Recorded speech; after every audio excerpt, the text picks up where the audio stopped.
আসসালামু আলাইকুম, আমি জিয়াসমিন হোসাইন চলে এলাম আপনাদের মাঝে নতুন আরও একটি রেসিপি ভিডিও নিয়ে। আজকের রেসিপিটি হচ্ছে কাঁচা আমের মোরব্বা। সেটা অবশ্য আপনারা প্রথমে দেখেই বুঝে ফেলেছেন আজকের রেসিপিটি কী হতে যাচ্ছে। তো আজকে আমি তৈরি করে দেখাচ্ছি আপনাদের কাঁচা আমের মোরব্বা। আর কাঁচা আমের এই সিজনে মোরব্বাটা খেতে কিন্তু খুব ভালোই লাগে। মোরব্বাগুলো তৈরি করার জন্য আমি প্রথমে 2 কেজি আম খোসা ছাড়িয়ে একটু পানিতে ভিজিয়ে রেখেছিলাম, যাতে আমটা খোসা ছাড়ানোর পর যে পরিমাণ কষটা বের হয় সেটা পানির সাথে বেরিয়ে যায়। তো মোরব্বাগুলো তৈরি করার জন্য আমাদের একটু শক্ত আম নিতে হবে, যাতে আমের আটিগুলো শক্ত হয়। তা না হলে আমরা যখন মোরব্বাগুলো কেচতে যাব তখন ভেঙে যাবে। তো মোরব্বাগুলো তৈরি করার জন্য আমি প্রথমে একটি আম একটু কেচে নিচ্ছি কাঁটা চামচের সাহায্যে। খুব ভালোভাবে কেচতে হবে যাতে ভেতর পর্যন্ত আমগুলো কাঁচা হয়। তা না হলে আম যদি শক্ত থেকে যায় ভেতরে, মোরব্বাটা খেতে মজা লাগবে না। এটা আমি খুব ভালোভাবে কেচে নিচ্ছি। আর যদি আমরা খুব ভালোভাবে কেচে নিই তাহলে যখন আমরা চিনি শিরায় জাল করব তখন চিনিটা খুব ভিতর পর্যন্ত যাবে আর খেতেও খুব মজা লাগবে মোরব্বাটা। তো আমি খুব ভালোভাবে কয়েকবার সবগুলো আম ধুয়ে নিচ্ছি, যাতে আমের যে কষটা থাকে সেই কষটা বেরিয়ে যায়।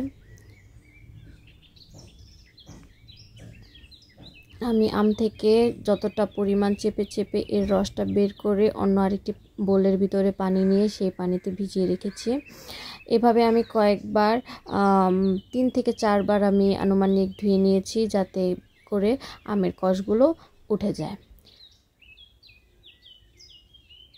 তো এই তো এখন অন্য আরেকটি পাত্রে আমি 1 চামচ পরিমাণ চুন গুলে নেব। আর এই চুন গোলানো পানিতে আমি আমটা 3 থেকে 4 ঘন্টার জন্য ভিজিয়ে রাখবো। এতে করে হবে কি, যখন আমরা কয়েকবার ধুয়ে নিয়েছি তখন আমাদের আমটা অনেকটা পরিমাণ নরম হয়ে গেছে। চুনের পানিতে যখন আমরা এটাকে ভিজিয়ে রাখবো তখন আমটা অনেকটা শক্ত হয়ে যাবে। এতে করে যখন আমরা চিনির শিরায় জাল করব তখন আমটা গলে যাবে না।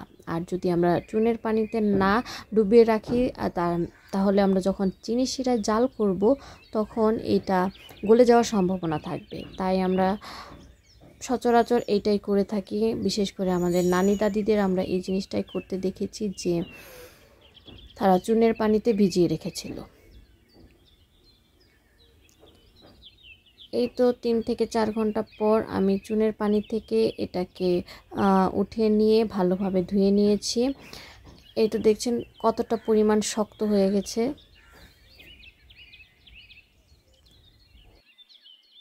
এখন আমি মোরব্বাগুলো জাল করার জন্য একটি প্যানের ভিতরে 650 গ্রাম পরিমাণ চিনি নিয়েছি। আমার আমগুলো যেহেতু একটু মিষ্টি ছিল তাই আমি 650 গ্রাম পরিমাণ চিনি নিয়েছি। আর আপনাদের যদি আমগুলো টক হয়ে থাকে তাহলে আপনারা সেই অনুযায়ী চিনির পরিমাণ আরও বাড়িয়ে নেবেন। তো তার সাথে আমি সামান্য পরিমাণ একটু পানি দিয়ে চিনিটাকে একটু শিরা করে নেব। চিনিটা যখন একটু শিরায় পরিণত হয়ে যাবে তখন এর মধ্যে দিয়ে দিব একটা তেজপাতা, সামান্য পরিমাণ দারুচিনি আর একটা এলাচটা একটু ফাটিয়ে দিব, যাতে করে এর স্মেলটা চিনির শিরার সাথে মিশে যায়। আর এই গরম মশলাগুলো দেওয়াতে হবে কি, মোরব্বার মধ্যে একটা সুন্দর একটা স্মেল ক্রিয়েট করবে। তো এর পর্যায়ে আমি আমার সেই কেচে নেওয়া আমগুলো দিয়ে দিচ্ছি। আমি হাতের সাহায্যে যতটা সম্ভব পরিমাণ পানি নিংড়িয়ে নিয়েছি মোরব্বার আমগুলো থেকে। তো এই তো আমি সবগুলো মোরব্বার আম একসাথে দিয়ে দিচ্ছি চিনি শিরার মধ্যে। তো এখন আলতো হাতে খুব হালকা হাতে এটাকে এপিট ওপিট করে জাল করতে থাকবো, আর মিডিয়াম আঁচে।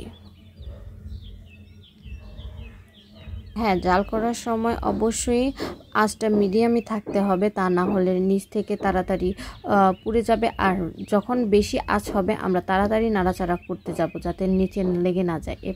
আর যদি এত বেশি নাড়াচাড়া করা হয় তাহলে আমাদের মোরব্বার আমগুলো গলে যাওয়ার সম্ভাবনা থাকবে। খুবই আলতো হাতে মোরব্বার আমগুলো নেড়ে চেড়ে দিতে হবে। আর জাল করার একটা পর্যায়ে দেখা যাবে যে চিনির শিরার থেকেও কিছুটা পানি আবারও আম থেকে ছেড়েছে। তো এই সম্পূর্ণ পানিটা আস্তে আস্তে করে আমরা এটাকে জাল করে নেব। এখানে আমার প্রায় 1 থেকে 1.5 ঘন্টার মতো সময় লেগেছে এই সম্পূর্ণ মোরব্বাটা হতে। যেহেতু এখানে লাল চিনি ব্যবহার করেছি তাই আমার মোরব্বার কালারটা একটু কিছুটা লাল হবে।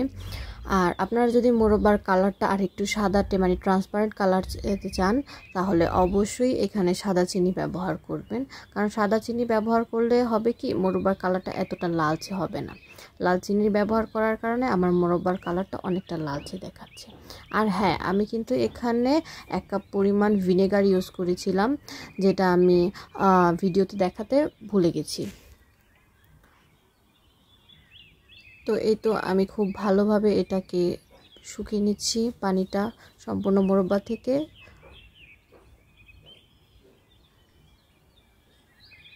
তো প্রায় 1 থেকে 1.5 ঘন্টা জাল করার পর আমার মোরব্বাটি রেডি। এখানে এখন আমি মোরব্বাটি এখানে রেখে দেব ঠান্ডা হওয়ার জন্য, যাতে পরবর্তীতে আমি কাচের বয়ামে স্টোর করতে পারি। মোরব্বাগুলো যদি গরম অবস্থায় স্টোর করতে যাই তাহলে মোরব্বা থেকে একটা পানি বের হয়ে যাবে, তাই আমাদের মোরব্বাগুলি ঠান্ডা করে তারপর অবশ্যই নিশ্চিত হতে হবে যে এটা আমাদের ঠান্ডা হয়ে গেছে, তখন আমাদের এটা একটা যে কোনো পাত্রে স্টোর করতে হবে। তো এখানে আমি মোরব্বাটি স্টোর করার জন্য একটি কাচের পাত্র নিয়েছি। মোরব্বা কিংবা আচার যেটাই বলেন না কেন, আমার মতে কাচের পাত্রে রাখাটাই বেস্ট। তো এই তো আমি একটা একটা করে মোরব্বাগুলো কাচের পাত্রের মধ্যে রেখে দিয়েছি। তারপর যে বাকি শিরাটুকু আছে আমি সেটা এই মোরব্বার উপরে ঢেলে দিলাম। মোরব্বাগুলো দেখতে অনেকটা লোভনীয় হয়েছে, খেতেও অনেকটা টেস্টি হয়েছে। তো আজকে আমার রেসিপিটি কেমন লাগলো অবশ্যই সবাই কমেন্ট করে জানাবেন। এতক্ষণ খুব ধৈর্য সহকারে আমার রেসিপিটি দেখার জন্য আপনাদের সবাইকে অসংখ্য ধন্যবাদ। আজকের মতো এখানেই রাখছি। সবাই খুব বেশি ভালো থাকবেন। আল্লাহ হাফেজ।